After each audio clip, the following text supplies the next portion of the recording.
So your Wool series went from a small thing to something a lot of people were following. How did you balance telling the story you wanted to tell versus audience expectation? It's a good question, because I definitely had feedback from, it was very much like performing for a live audience. I had feedback on the stories as I was writing them. The biggest challenge for me was reminding myself just to write for myself. If I was thinking that hundreds of thousands of people were going to be reading this, I probably wouldn't have written it all. It would have been paralyzing. I think knowing what your audience expects doesn't mean that you write to that. Mm-hmm. A lot of times it means, okay, I know what they expect, and I don't want them to be completely satisfied or have their plot ideas come to fruition. I want to keep them on their toes. So if someone sent me a theory about what might happen next, if it was close to what I was going to do, I might have just changed it completely. So I think it's helpful. You know, we do that anyway when we write with spouses reading, or editors or agents giving feedback. That changes the text. And I just had the advantage of skipping someone guessing what the reader might think and telling me, maybe you should do this, and had it straight from the reader. So it's like direct market research rather than hiring a PR firm to tell you. So in a lot of ways, I think it's more honest than the way we usually get feedback on our text, which is through one or two tastemakers. Instead, I had the actual audience telling me what they did and didn't like. And they were invested too. Yeah, they're invested, and they, you know, the cool thing about the story coming out in parts, it's like a TV show, which I know we now like to get things from Netflix all at once, so we can like not bathe for an entire weekend and watch like, you know, entire season of. Sure. My wife and I do that. But the cool thing about it coming out with a couple of weeks in between each piece is it fostered a conversation about a text. And, you know, Dickens tapped into this.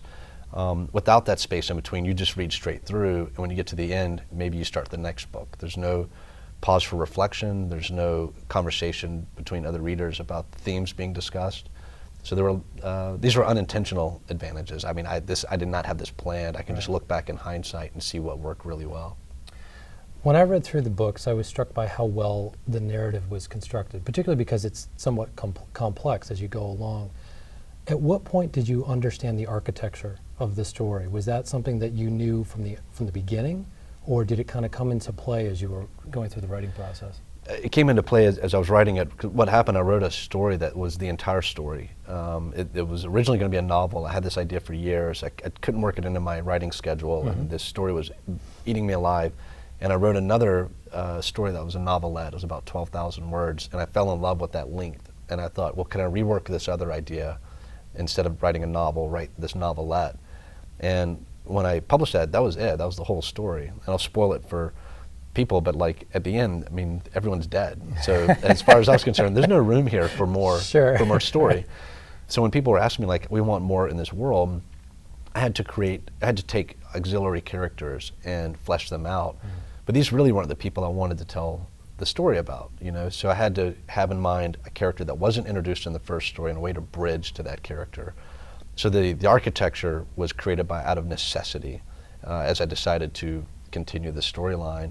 And I also saw what worked in that first story in a way to play to expectations, so that by the time you met my main character, anytime she's in danger, you're convinced that she's going to die. I think, you know, and maybe she does die. That part I'm not going to spoil for you. But we're so used to, in our fiction, the invulnerability of our protagonist. And when I saw what worked well with that first story, I thought, okay, I can play this to my advantage. I can write something that, as a reader, I wish we had more of. That I don't feel. I mean, I don't think a publisher would have read this. They would have said, you cannot do this.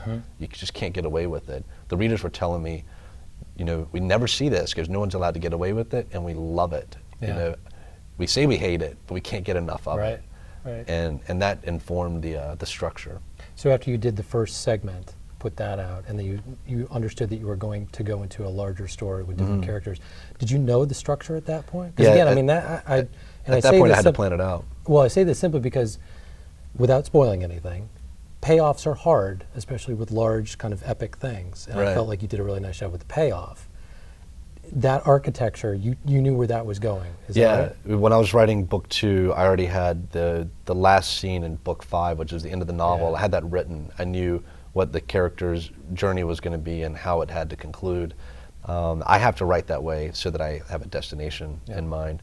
What was really neat about the architecture of this story is knowing I was going to release it in distinct parts. I never thought I would collect it into a single novel. I thought it was always going to live as 5 stories. Yeah, it was a customer, a reader who said, "You should just, to save me 4 extra clicks, you should put this into one package." And I was like, "I'll do it just for you," and then that took off.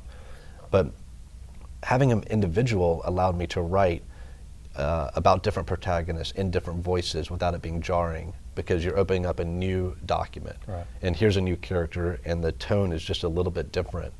And I would not have had the freedom to do that if I was writing one continuous novel. I would have felt like I had to stick with the same tone, even if I changed point of views. And I don't think I could have changed point of views the way I did. So a lot of fortuitous things went into this. It's not something that I had a master plan, and even having seen it worked, I don't think, for me, it's even reproducible. Is that right? Yeah. Interesting. So again, without going too far into details of the story, I think it's safe to say that nanotechnology does play some role. Yep. At what point did you have that sense that that was going to be something you were going to incorporate? Really early on. This is something I've been, we're used to these apocalyptic stories and thinking about the extinction of humanity and how it could happen. And we've had cataclysmic events on Earth that, the Yucatan Peninsula impactor that wiped out the dinosaurs was more powerful by a factor of 100, our entire nuclear arsenal at the height of the Cold War combined. And not only did it not wipe out all life on Earth, it just changed what was dominant. The mammal age that we've entered was because of that. So even if we set off all of our nuclear bombs with all of the fallout, the worst thing that we can imagine, wouldn't wipe us all out. It would just really severely reduce the numbers. Sure, right.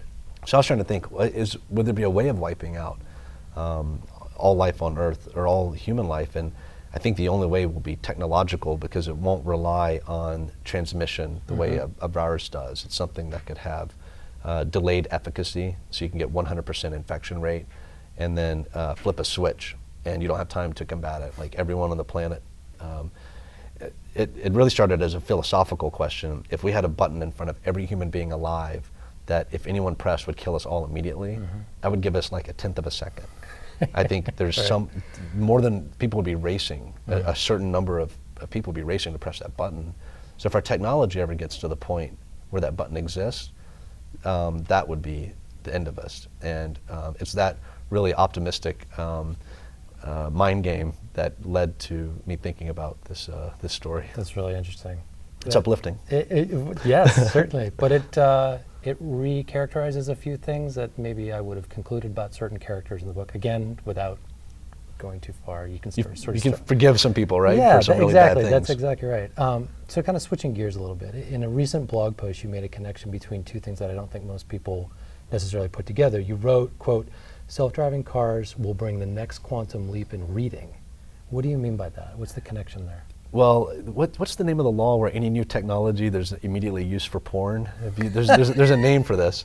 So it's not just reading that this will free up a lot of. Sure, right. But there's so much of our day wasted doing things like commuting, right. And I imagine, my wife already listens to, or does most of her reading by listening to audiobooks, and I think as soon as my car can drive itself, I'm going to be spending that time with a book. And let me know when I get there. We know this will happen just by looking at subways and how many people have Kindles or books out during their commute. But you think of all of the driving hours that are lost time, that's going to affect the movie industry when that happens. So I just don't think we've even thought about the repercussions of self-driving cars and all the benefits it's going to have in various entertainment industries. For readers, it's going to be enormous, and that means it's going to be great for writers and publishers.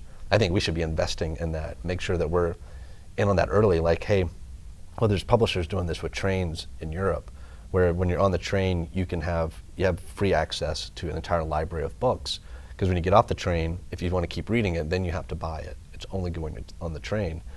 And I think there's ways to probably partnership with Google's self-driving platform for them it'll be their Google Play platform, but ways for publishers to think like, God, we want to be in on this early, because this is going to be a huge growth sector for, Yeah, for the absolutely. reading. All that found time. Yeah. Are you generally optimistic or pessimistic about technology? I'm optimistic. I think the reading history just makes it seem like the world's getting better every day. I know we can point to places that still needs to improve, and there's always work to be done. But if you gave me a time machine that went to some random, this is not my example. This is a philosophical mind game that you can play. But if the time machine took me to some random place in the past and I couldn't control like whose body I appeared in, I would not get in that machine, because the conditions for so many people in the past is worse than the random conditions today. Now, if that machine went in the future and you're going to end up, I could be in any country and in any body, there's a good chance I would get in that machine. And I think if we give ourselves that test in our own minds, even people who romanticize the past are like, yeah, once I start thinking about it, like, I really dig air conditioning. I like the fact that I'm not dying at age 30 of these diseases and that they're a dentist. I think people who think the past is better than it was will get honest with themselves if they're faced with that decision. So last question for you. What are the people or projects that you're keeping an eye on these days? Things I'm watching, I'm really interested in publishing as a reader and someone who worked in bookstores for years.